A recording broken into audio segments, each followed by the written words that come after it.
Mel Kiper Jr.'s latest mock draft has the Jaguars taking Aiden Hutchinson with the first overall pick.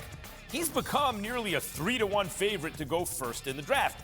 Malik Willis is the first quarterback off the board, going sixth to the Panthers.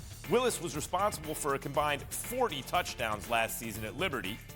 Mel's also got the Steelers taking a quarterback with their first pick, Kenny Pickett at number 20. Pickett led Pitt to their best record since 1981 in his final collegiate season at the age of 42, I think. Oh, no, he was 24. Okay.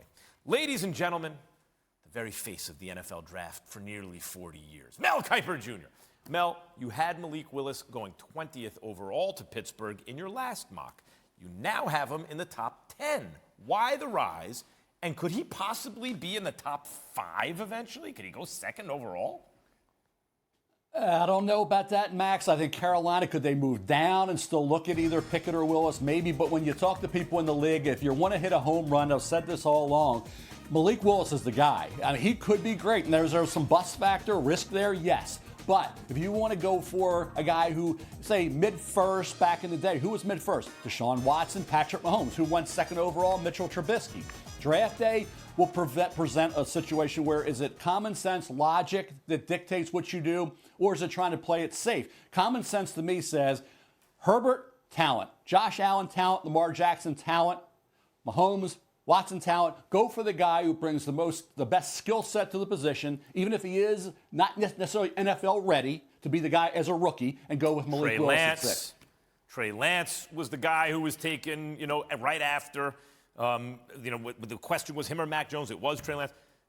So with Willis to the Panthers, you now have Kenny Pickett staying in Pittsburgh with the Steelers. A lot of people like that, I think, just because, hey, he's in Pittsburgh already. Who's the better fit for Coach Tomlin's team, Willis or Pickett? Well, Pickett was coached by Mark Whipple. Mark Whipple was quarterback coach, offensive coordinator at Pitt, obviously with Ben Roethlisberger with the Steelers.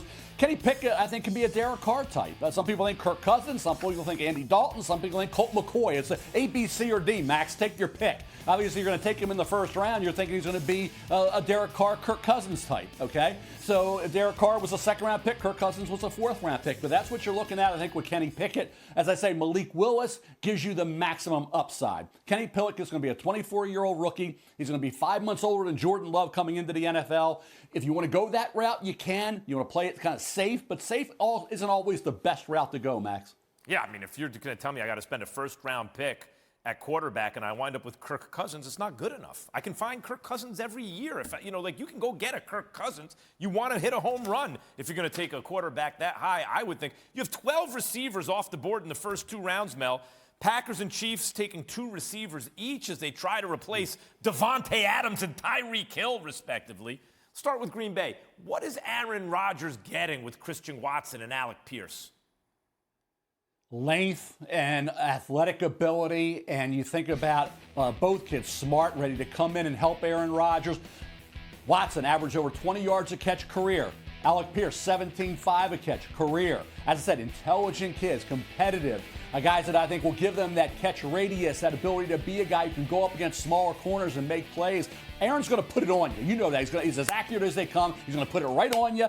These guys will catch the football, and Watson in reverses with the ball in his hands was really good. I think that's a Jordy Nelson type and Alec Pierce. Christian Watson, I scouted his father back in 1993, Max, when he came out of Howard as a defensive back, played like 5-6 years in the NFL. Ironically, drafted by the Packers in the 6th round. Now I have Christian Watson going in the 1st round to the Packers.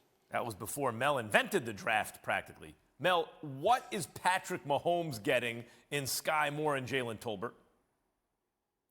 Competitive player in Sky Moore who will give you the stiff arm. He'll break tackles. He'll bring you a little Steve Smith there in terms of his aggressiveness once the ball is in his hands. And then when you look at Jalen Tolbert, the size and the length, and a guy who can go up and get the football.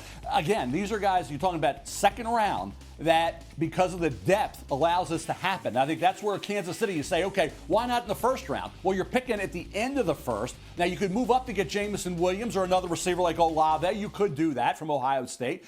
You sit where you are, you're not going to get that receiver. So you get the defensive help. Last time I checked, Josh Allen would have been still scoring touchdowns had he had the opportunity, right? So you got to get the defense. I gave him 2 defensive players, Karlaftis, give him a pass rush, and I gave him a corner in Booth, and then they get the 2 receivers in the 2nd round. Can we talk about the only thing I actually care about here, Mel? The Giants. I knew it was coming, New York Max. Football Giants. You still have them taking an offensive lineman and a defensive end. But instead of Evan Neal and Kayvon Thibodeau, like you had in the last one, you have them taking Ekwonu and Jermaine Johnson. What would my Giants be getting in Ekwonu on the offensive line and Johnson on the defensive? Ekwonu is a destroyer. He will just drive you off the ball, relentless, and then his pass protection. Remember, left tackle at NC State, he'd be a right tackle with the Giants. He put together a great year, and I think he edges out Evan Neal as the top tackle in this draft. Jermaine Johnson, a second, almost equally as productive sack-wise as Kayvon Thibodeau. Remember, he came from Georgia where he had limited production, like 7-8 sacks. This year, a great year at Florida State. And what impressed me the most, Max, second leading tackler on that Seminole defense was one Jermaine Johnson, a second. He bends off the edge. He's got the quickness and the power, that combination. To me, Jermaine Johnson, the second, deserves to go in the top 10 to 15. I pushed him up just a little bit because pass rushers are hard to find. And you look at him as a guy that they need, and then they can get the offensive line help with Ekwonu. All of a sudden now the Giants, both offensively in the trenches and an edge rusher, are a heck of a lot better football team. I like this one for the Giants better than your last one. Mel, I just need them to also get Linderbaum. Can we figure out a way in your next one that we can wind up? I got the Jets Linderbaum. I traded back in with the Jets to get Linderbaum. I saw that. You had them trading up to get the guy I want for my Giants. How dare you? Thank you, Mel. Thanks for watching ESPN on YouTube. For live streaming sports and premium content, subscribe to ESPN+.